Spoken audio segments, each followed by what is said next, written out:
Hello everyone, and this is Dr. Fazal Sayed from University of Zinjan. I'm very happy to be talking to you today, though it's my first time to do such an online thing. I hope that will make it work. Um, what I plan to talk to you today about is using William Golding's Lord of the Flies to encourage cross-cultural dialogue about citizenship. This is my recent research study that I've done with colleagues from some other contexts that I'll tell you about in a bit. I'm hoping that it'll be of use to you as you're doing global Englishes and you're also working with research skills. So you'll learn about research methodologies that are being used in different contexts, how literary texts can affect people's perceptions in global contexts. So let's get started. Right. So here's the overview of my project. I'll tell you what the project is about, what methods we used. I'll define citizenship, as some of you might not be aware, and you need to see how we define citizenship for this project. Also, I want to talk about my findings, discussions, and the conclusions that we made. As I said earlier, I did this in unison with some colleagues from other contexts. So we had a total of 5 researchers from Western Norway University of Applied Sciences in Bergen. We had University of York from UK and University of Sindh from Pakistan. So these were the 3 contexts in which we were working for this study. To introduce you to my project, I would give you some basic information. Now, this research project involved 5 researchers from UK, Norway, and Pakistan who have been working on readers' response to fiction. This is our broad area. We want to see how readers respond to fiction. We are all English in education people. We had 39 students. Some of them were specializing in English literature and some were doing English in education courses. Um, we the broad research question that we had was, how do students in different contexts connect, respond to, and discuss Lord of the Flies through an online exchange? For the Pakistani context, funding for this study was received from Higher Education Commission Pakistan. And different parts of this study have been published now. We have published one in Journal of Education and Educational Development, which is a Pakistani journal. It's available online. I'll share links with you at the end as well. There's another one that we published from the first year of data that we had that only included UK and Pakistan because I was in University of York at the moment, so I was a part of that as well. That has been published in a journal called English in Education, which is a UK-based journal. Our third research paper is now accepted for publication in Cambridge Journal of Education, which will be in their next issue, hopefully. So if by the end of this talk I manage to get you interested in the topic, maybe you can take a look at those as well. Now, the first decision that we needed to make was choosing the literary text. Lord of the Flies was chosen because of 2 main reasons. One, it was studied in all the 3 contexts. So obviously we need a similar ground. We needed to do a text that all our students could talk about. So this was something that was common with all of us. In Pakistan, how the syllabus works is that we get a list um, from the Higher Education Commission. Then from that list, our Board of Studies within the university decides which ones to teach in the department. So this text is on the list by HEC and by the Board of Studies. So we are teaching that in the department. And I didn't have much room to change this. In Norway, the national syllabus for schools focuses on the themes of democracy and civic values. So Lord of the Flies fit into that as well. In the UK, Lord of the Flies serves as a GCSE text in secondary school. Some of you might have read it while you were in school, so you would be familiar with the text. Those of you who did not, don't worry, I'll explain the text to you in a little bit as well. As I said, there were 2 reasons why we selected this text. The first one was that it was on the syllabus for all the 3 contexts. The second reason was that uh, it had those themes which we thought students from international contexts could talk about. This novel has themes related to democracy, citizenship, individuality, group thinking, and we, as researchers, we thought that these were some common themes that students from different geographical and cultural contexts could interact on. So these were our two reasons for choosing this literary text. So the primary reading that we gave to our students was obviously the novel Lord of the Flies. Just to give you a brief introduction to Lord of the Flies, it was a novel written in the aftermath of World War II by William Golding in 1954. It's a dystopian portrayal of society, so it's opposite to the ideal, everything goes bad. Um, a group of boys are abandoned on an island after a shipwreck. This is a story of their degeneration. Usually, if you've read any island-based novels like Robinson Crusoe, The Carol Islands, I used to read Famous Five by Anna Blyton as a child, and I thought those were very like these as well when they got stranded somewhere. These novels always present an idealistic setting of a fertile, isolated, beautiful, uninhabited island, which is perfect, and then the people go there and they have a beautiful life there. However, that's not what happens in Lord of the Flies. The beginning of the novel is as expected. The boys gather, they choose a leader, they assign duties, they try to build shelter and fire. Some people are responsible for food. So everything is in order. They are having meetings and they have rules and they have duties. Um, but then, as the story progresses, the natural evil within them starts taking over. That's the idea that Golding works with. Golding says that human nature is inherently evil. That's the kind of philosophy behind it, which is understandable since it was written after the World War. Now, what happens is that people start forgetting their duties. Nobody is caring about the fire, which they have going on for the signal, so that people can come and rescue them. And when a ship passes by and people notice that there's no fire, everything gets into a chaos. People started blaming each other, and nobody's listening to the leader anymore. Some people, sorry, some people revolt and they form a different tribe, they start hunting separately, and that's where eventually some boys are even killed. So it provides very grim, pessimistic portrayal of society. Um, it says that in the absence of a democratic society, evil takes over everyone, even young boys. And that's the kind of picture that this novel gives to its readers. Teachers love to give secondary readings, don't they? We gave some secondary readings to our students as well for this project. Well, it wasn't for this project, we would have given them anyways. There were 5 secondary readings that we ensured that all 3 of us were giving to our group of students in all 3 contexts. There are 5 of us, but in 3 contexts. The 5 examples were selected to reflect a range of interpretative approaches and time periods. So there was one study from 1965, which was a study of allusions, the symbols that were used.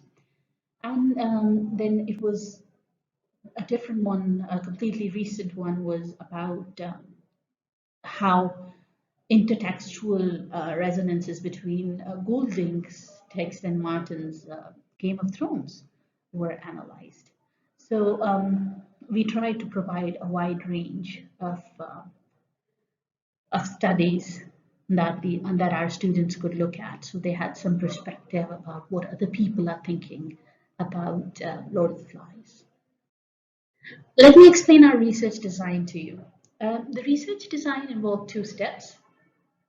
First was literature circles, second was Google circles. The literature circles were in-class discussions that students had with their own peers in each national context separately. Google Docs were online exchange that students had with peers from other contexts on a Google document. This lasted over a 3-week period, and the written data from the Google Docs was used as the main data for this study. There was no room for my video on this slide, so I've just recorded my voiceover. Um, Literature circles, let me just explain to you what those in-class groups did and what that meant. All students participated in literature circles during the same week in all 3 locations. Literature circles are like professional book clubs with assigned or chosen roles. Each person has one role and prepares accordingly. Small group discussions were done after the students prepared for their roles independently for the in-class discussion. And the students led the discussions, which lasted for approximately 60 minutes in 3 local settings. I've given images of the 3 local settings: Bergen, York, and Jamshoro. We use literature circles because it's a very systematic group work in which students collaborate with each other.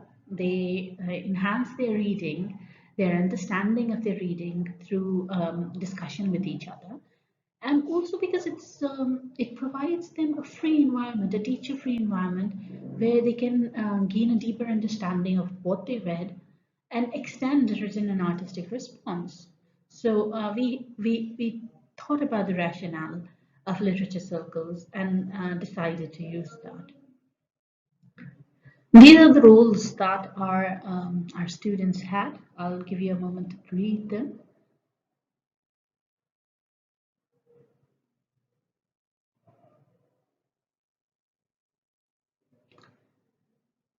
So the discussion director is the one who leads the discussion. Literary luminary selects passages from the text and explains the importance. Word wizard looks for meanings of difficult words. Researcher talks about background information. And then we have scene setter or illustrator. And then we have connector who connects to self, outside work, and other texts. These are very basic literature circle roles. In different activities, these can be changed, and we are planning on changing these roles in a future study to make them more focused on theoretical underpinnings. And so somebody can be a feminist, and somebody can be looking at it from a environmental criticism perspective. So we are thinking of expanding the roles in a different way in the future study. So followed by the literature circles, we had online discussions, which we are calling the Google circles. The students were put into international groups with 2 or 3 of each nationality in each group, forming 6 groups overall. Each group worked on their online closed document in which they could exchange their views over the novel. The discussions were guided by 3 prompts. So we put these 3 prompts, the ones that are there on the slide, we put them on the Google Docs so they could talk about that as a guideline, as a sort of a starting point for them. These Google documents were used by the students to write their responses. Each student got a chance to write twice on the document, so it meant like we decided the days and times when each group would talk about it. The Norwegian students made the first entry, then the Pakistani students, then the UK students, and then the cycle was repeated. So each of the students got to ask questions from each other. They responded to each other's comments as well. This is an example of what the Google Doc looked like. They talked about the novel. As you can see in the comments, I've changed the names and I've made sure that their real names are not being shown here.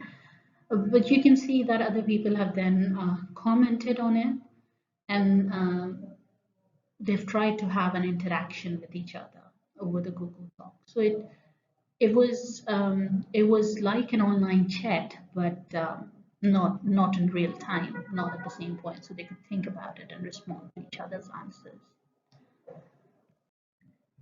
After telling you about my methodology, I want to discuss the concept of citizenship as it was used in this project. Now, citizenship is a much contested concept, the definition is not something that everybody would agree on, as with many academic concepts. Various definitions have been given by different authors. Brett, for example, defines education for citizenship as equipping students with a set of tools which will enable them to participate effectively, actively, and responsibly within their adult life. Osler and Starkey have given a definition of citizenship, which you can read on the slide.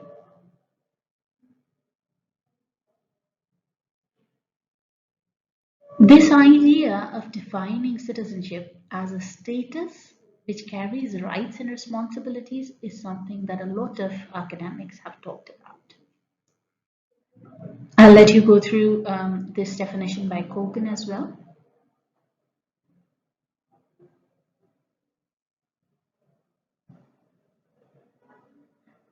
So the attributes of identity, rights, and duties are being repeated by many researchers. For the purposes of this project, we have taken a combined definition of citizenship. So citizenship is defined in terms of a citizen's understanding of their rights and duties. We have looked at political, historical, ethical, and social perspectives of citizenship in this work. This project talks about using a literary text to exchange cross-cultural dialogues about citizenship. Now, using literature, that's problematic in many ways. Many literary critics think that art should only be used for art's sake. Art should not be there to serve other purposes.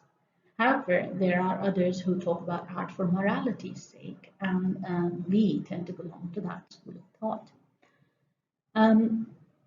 Using literature, using fiction, using novels to teach something else is a paradigm that we are supporting in this paper, but we are aware that there are people who might not agree with this necessarily. Secondly, teaching citizenship through other subjects. Now, citizenship, as you know, was a statutory subject in the UK for some years. It started in 2002, I think. So teaching citizenship through other subjects is also a controversial idea. Why are we teaching it through other subjects? Why are we not teaching it as a main subject? But citizenship educators have often found out in research studies that as a subject, it tends to get less time as compared to other major subjects. It is given lesser value as compared to other subjects. So that is why many people argue that citizenship should be taught through other subjects, it should be taught through school ethos, and there are many other ways of teaching citizenship and not just as a main subject. Fiction, however, offers good elements for bringing social reforms. Fiction has always been used as a subject that offers more than just English, so more than just the language, for example.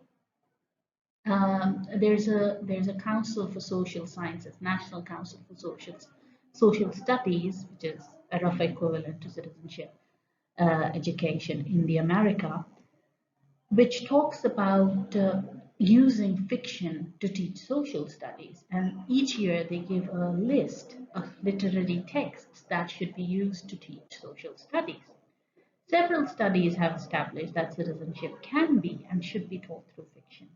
There are some examples here. McCarthy 2007, Lindner 2011, McCall 2010, and there are so many more. These studies, the ones that I've given, are conducted in the US. There are some a little bit older studies conducted in the UK and in some other contexts as well. Now the question is, can literature actually teach citizenship? Does literature have the potential to teach citizenship, to teach readers about these important ideas of identity, status, rights, and duties? Here's what Ike Fleming has argued. Please read the slides.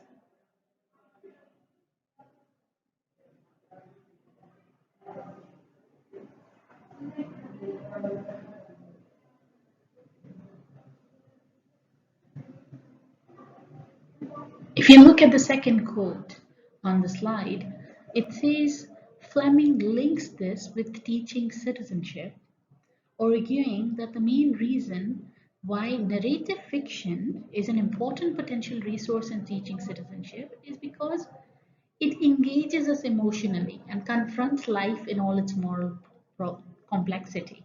So, fiction gives us good material to teach citizenship because we are so engaged in it emotionally. We look at the moral complexity portrayed in the text and we engage with it. So that is why it provides good ground. We'll now be talking about the data that we collected in this study. We collected data through the Google Groups and then we analyzed it. So I'll now be showing you excerpts from the data and the main findings and their discussion. We coded the data using Braun and Clark's thematic analysis model. Braun and Clark 2006 is an important resource if you're planning on using qualitative research in the future. The data were coded into four main themes. We had political responses to the novel, response to the historical aspects of the text, discussion about the way the novel relates to society, and then moral and ethical issues. Since this was a lot of data, we've reported into two different papers. I'm today going to talk about the political responses to the novel in detail with you guys. As you know, the themes are a result of many codes and subcodes that are there in each category. So within the political responses, we had people talking about politics at the local level, national level, international level. They were discussing the nature of power and democracy. There were responses to symbolism in the text that prompted political comments. Um, in more general terms, all six groups discussed politics at some point in the Google Circle. So it was a well talked about topic. And they talked about these sub themes within those political comments. The first subcode of political aspect was the local, national, international politics. So the students talked about all these different aspects of politics in their society. It was seen that a Pakistani group was very keen on their local politics. They talked about the local politics in many ways. They talked about the selection of a leader who's attractive, as Rolf was, being similar to what they saw in the Pakistani society. And I thought that was very interesting that they could connect the novel directly to their society. They talked about political fighting, they talked about corruption in the society, the kind of dystopian society that was pictured in Lord of the Flies. They related it with the current political situation in their country. Here is the quotation which I was talking about, in which they've related the attractiveness of the leader in the novel with real life. I'll let you read it.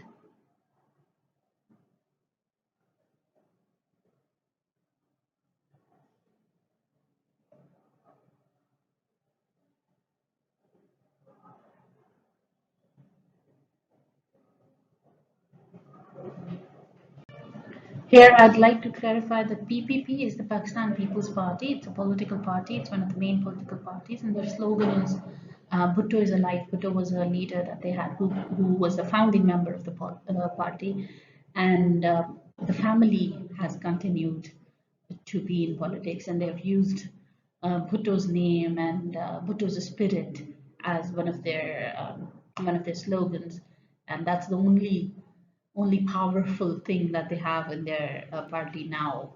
All the things that Bhutto used to stand for, they are gone with him, and but still people vote for the same party because they think that it's Bhutto's party, even though Bhutto has been dead for half a century, almost half a century. And these students were comparing that situation with what was happening in Lord of the Flies, people's unawareness of how voting should go, how democracy should be. It's replicated in our society the same way it was shown by Golding in 1954. This is another quote from a student from Norway. What they have done, if you read the first line, it says, we can draw parallels to Trump and his regime in the US. Now, that's far away from them. They are doing it in a way in which they're not connecting it to their lives personally. They're not connecting it on a very close level. They're distancing themselves from that. So that was different in Pakistani and Norwegian students. This is another student from the UK. I'll let you read the quote.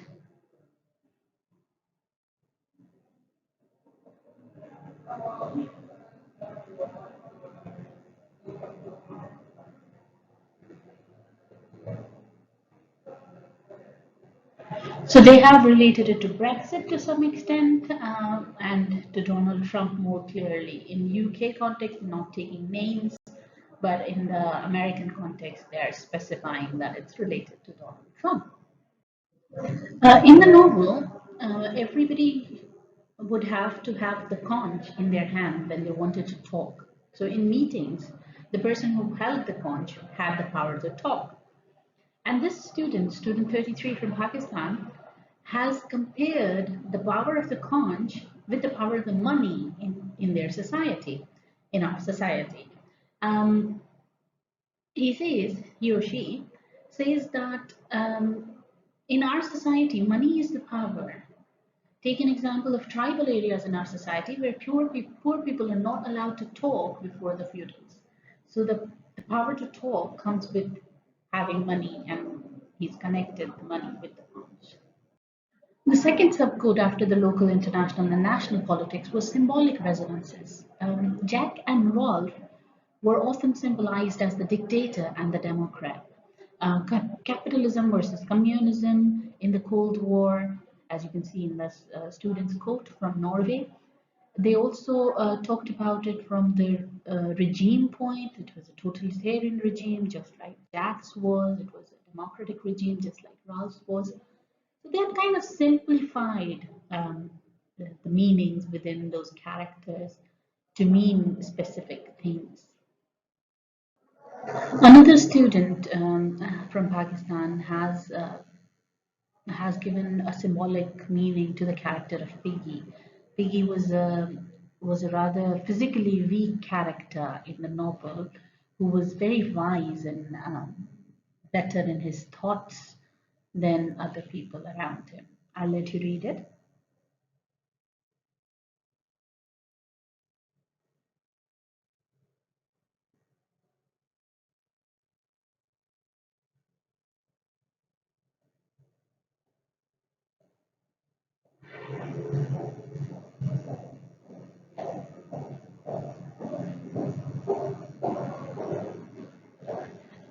What this person is trying to do is she's she's connecting Piggy's weakness with the weaker people in society, people who are physically or mentally weak. They always fear the strong ones.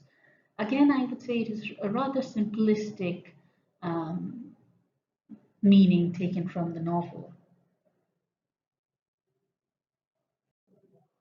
Another student from Pakistan said that we've analyzed the power of civilization, that how it resists the evil in the society. So they have symbolized the whole novel as a representation of society, and they're talking about civilization and democracy in relation to society. Some students also got some allegorical meanings from the text. They talked about the text as an allegory, like this Pakistani student stated that the novel makes very important points about human nature and the potential within us all for evil. Let's read.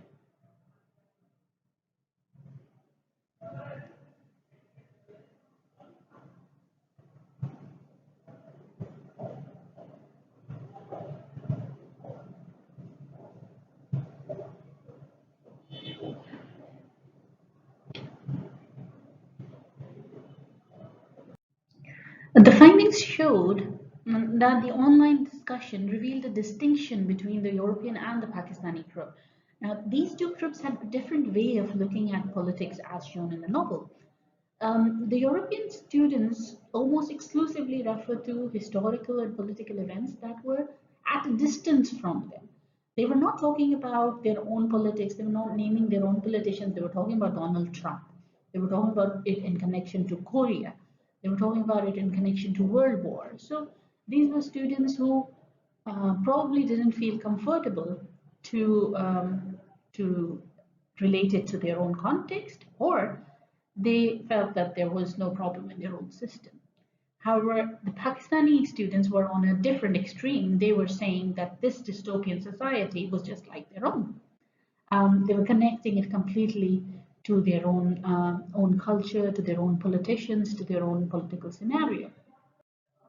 Here are some examples from what the Pakistani students said. They connected directly the reading and the discussion to their own lives, emphasizing the relevance.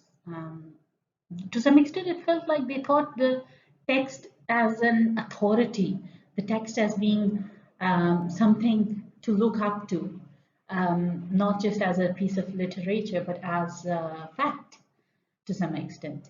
I've given some more examples here of what the Pakistani students said.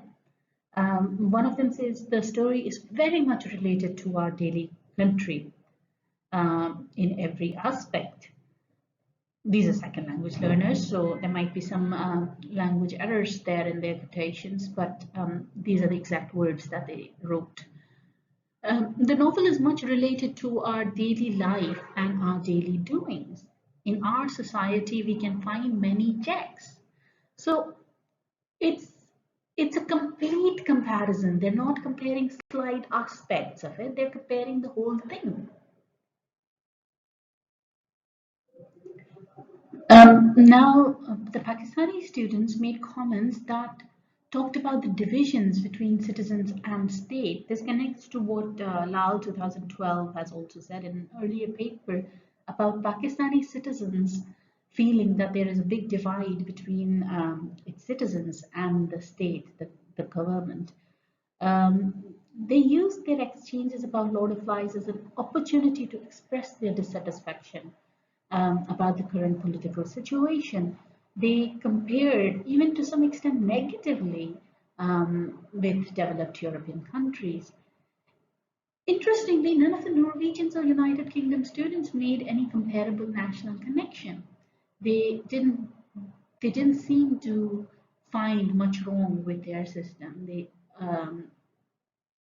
didn't see it as any relation, any direct connection with the novel. So we saw actually two different traditions of reading. We saw that the European students had a detachment from the text.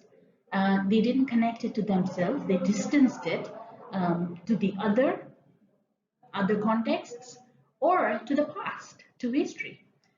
Whereas the Pakistani students gave too much importance to the text, they treated it almost as a blueprint of the modern society.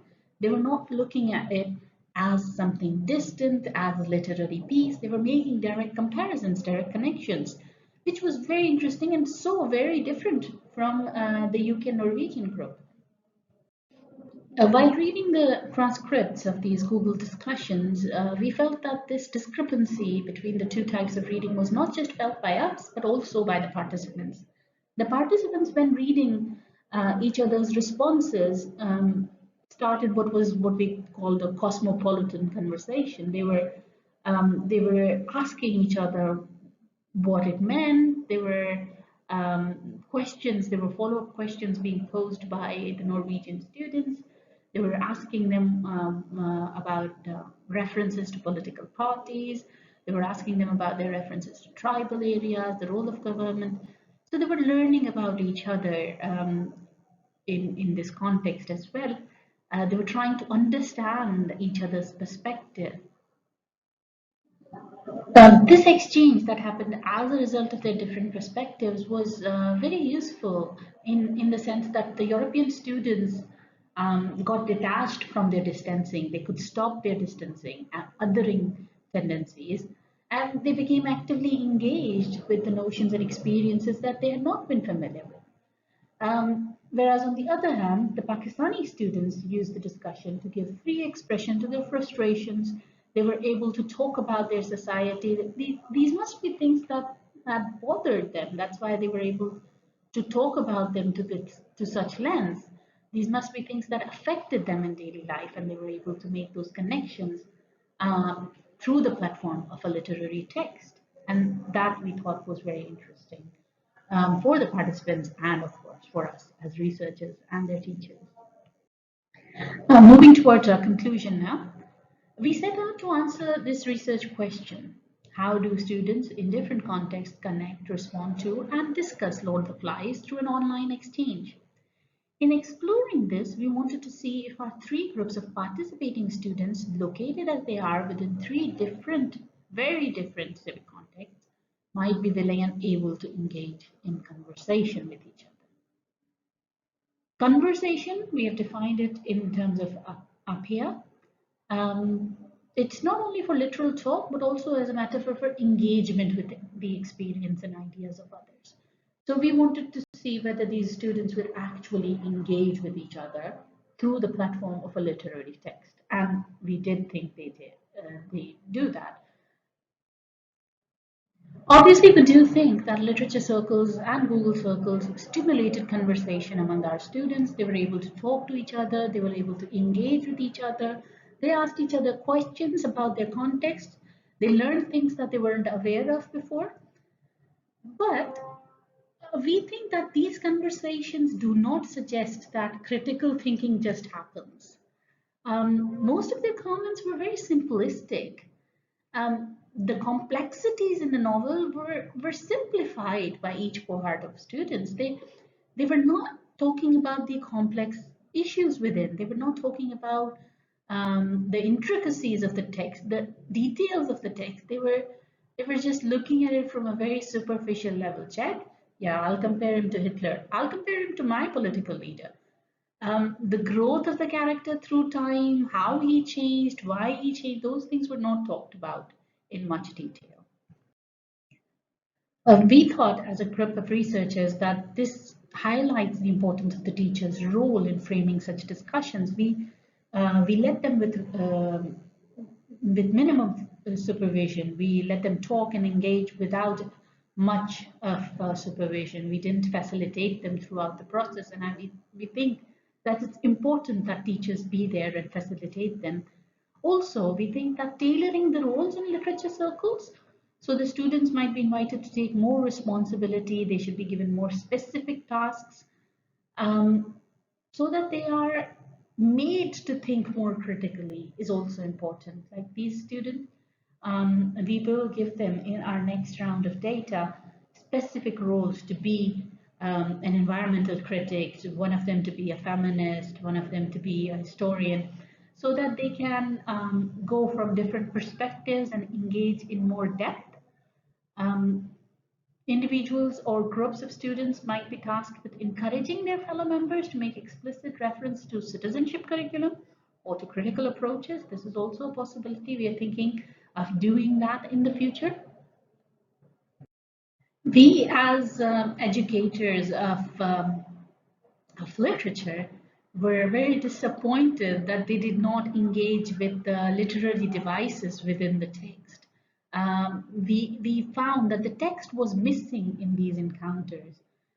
Left to their own devices without a teacher's guidance, without a teacher's supervision, the participating students made little reference to the novel. The text is not quoted in these Google groups at all.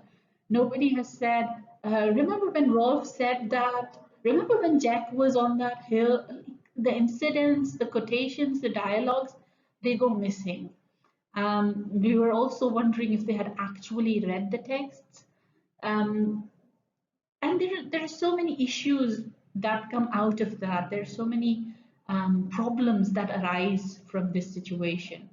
And we, as educators, need to think about how to make it a better platform for students, how to make collaborative learning such that they would actually engage with the text when reflecting on their responses. And also, if we're being too idealistic, if we can't have it both ways, either we go art for art's sake and just focus on the aesthetics, or we go art for morality's sake and talk about citizenship and society with relation to the text, and the text would then only be there to some extent, not to that much depth.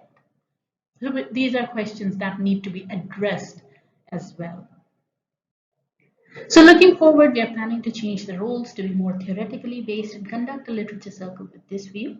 We're also considering recorded discussion groups.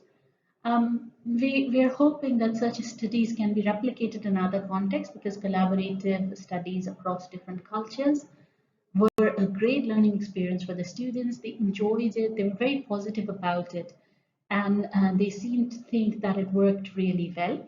They were more engaged and enthusiastic in the classes in general. So as a methodology, I think that is applicable in many different contexts while teaching many different subjects. It's not necessary that it should be literature, it should be fiction. It can be used in other subjects as well. Organized group discussions with different roles, and then followed by interactions with peers from other contexts online. This is something that can be used in many contexts with fruitful results. That's it from me. Hope to see you in the question and answer sessions. I'll show you the reference list as well after this. Thank you so much. Here's the reference list as promised. These are the links to 2 published articles that we have so far.